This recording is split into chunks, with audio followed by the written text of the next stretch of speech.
This is a demonstration of the prototype for our Napoleon's March.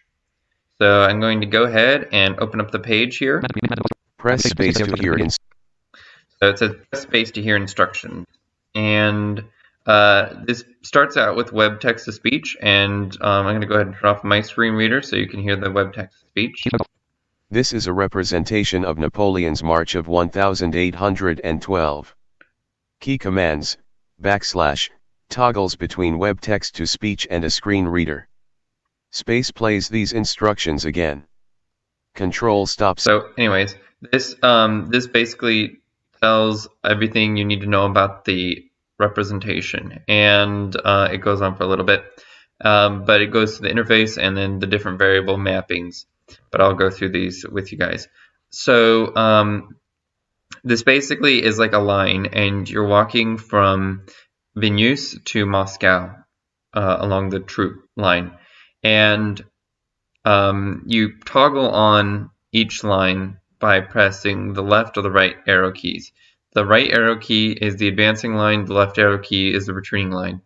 And you can hear their longitude coordinates by the left and right panning of their the footsteps. And the troops are represented by the footsteps. So for example, the advancing line, that's the footsteps. And you hear it's really, really fast, and that signifies there's an awful lot of troops. The right, the retreating line is the left arrow key, and it's very slow. And it also sounds a little bit different because it's good to have a contrast there. So we can play them both at the same time by pressing both the left and the right arrow keys at the same time. That's a lot of information. So you can turn them on or contrast them, but you can hear the really big contrast between the line when they left and the line when they came back. So there's a really big contrast there. So I'm going to go ahead and press the down arrow, and you move through the map by pressing the up and down arrow keys. So the down arrow plays this water sound, which represents Niemen River mouth, which is where they started the march and basically returned to. So I'm going to turn on the right arrow key, the advancing line, and press the up arrow, and we're going to move through the map here. So you heard that gunshot. That represented there was a battle here. Another battle. Another battle. Another battle. And you can hear that after that battle, there was a big drop in troops. So I'm going to go ahead and hit the down arrow. So you hear there's a battle there, and now there's a big drop in troops. The footsteps got a lot slower. Let's go up again. You can hear the panning shift to the right there. That's because they're marching and changing the longitude. Pressing the up arrow. There was a big drop there for some reason. Oh, there was a battle.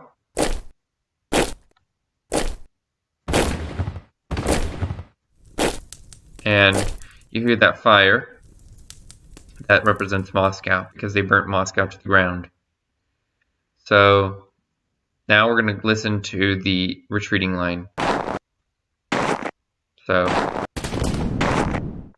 there were two sounds there that happened at once. There was a gunshot, a little bit different than the advancing line. And then there was this low whooshing sound, which is representative of the cold, the wind. And the wind gets higher as the temperature gets lower. So I'm pressing the down arrow key. You can hear them marching from left to right. So you hear it getting colder. And the troops are getting slower. The marching is getting slower. There's a battle there.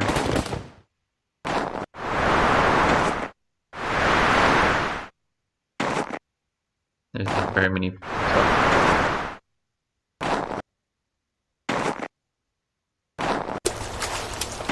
And we're at the end. So as we're going through this, we can actually press particular buttons on the keypad. So the letters A through J are information about the retreating line, and the letters Q through U are information about the advancing line. So I'm going to go ahead and press Q right now. There are 340,000 survivors. The troops are at Niemen River mouth in Lithuania fighting no battle. The date is June 24th, 1812. All right. So it basically said all the information, and then I can go ahead and press the W key, E key, R key, T key, any of these, and it'll give a summary. So the W key is Niemen River mouth in Lithuania fighting no battle. The location and the battle name. E is the date is June 24th, 1812. The date. There are 340,000 survivors. No temperature data for the advance. So I can go ahead and just follow these numbers as we go along. So there are 340,000 survivors. There are 340,000 survivors.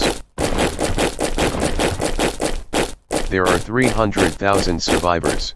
So we can hear there are 300,000 survivors. 300,000 survivors. And we can figure out which battle this was. I'm going to press the down arrow. Alright. There are 340,000 survivors. They basically lost 40,000 people in that battle. Which battle was it? I'm going to go ahead and press W. Wilna, or Vilnius, in Lithuania fighting skirmish at Wilna. So the skirmish at Wilna, which is probably not pronounced at Wilna, but that's what the screen reader says, lost the troops 40,000 people. Like, that's a lot of troops. Okay.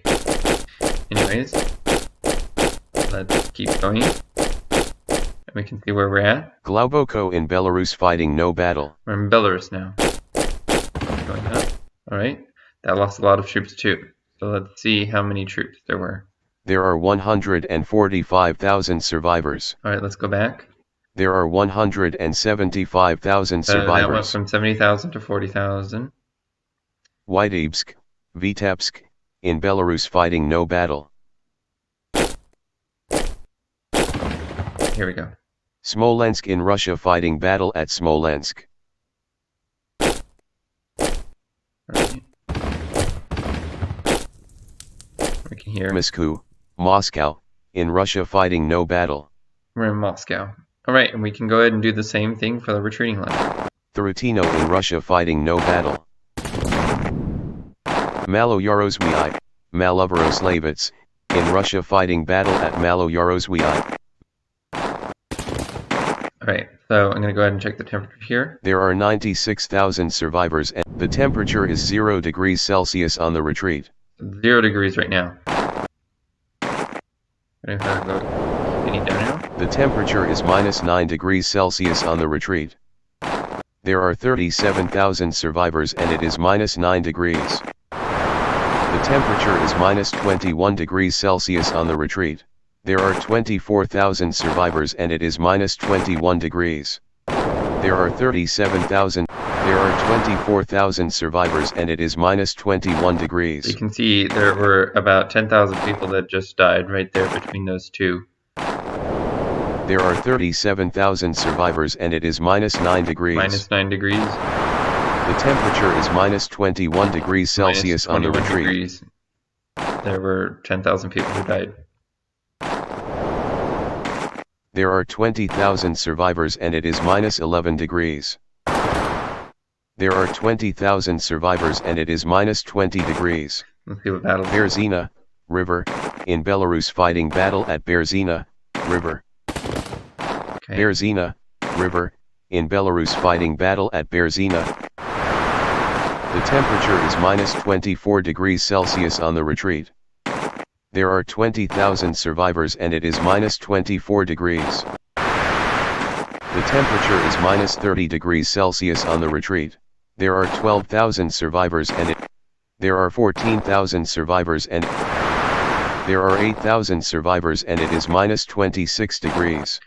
Wow, that's really cold. There are 4,000 survivors and it is -26 degrees. All right, and we're at the end. That's basically everything there is about this this representation. If you do have a screen reader, you can toggle between the text-to-speech, and you can actually go ahead and change the voice. I'm going to do it with the keyboard here. I'm going to hit Shift-Tab, and Microsoft Hazel Desktop, English, and you can Great Britain. You can change the voice there. So I'm going to go ahead and hit A. There are 4,000 survivors and it is -26. You can talk, and you press Control to stop the speech. And Microsoft Zero Desktop. You can do it with English. any of these guys. And if for some reason the keys aren't working, then you click on the green button right there, and that will make it so that the app is focused again. All right, this is basically everything there is to this representation of Napoleon's March of 1812.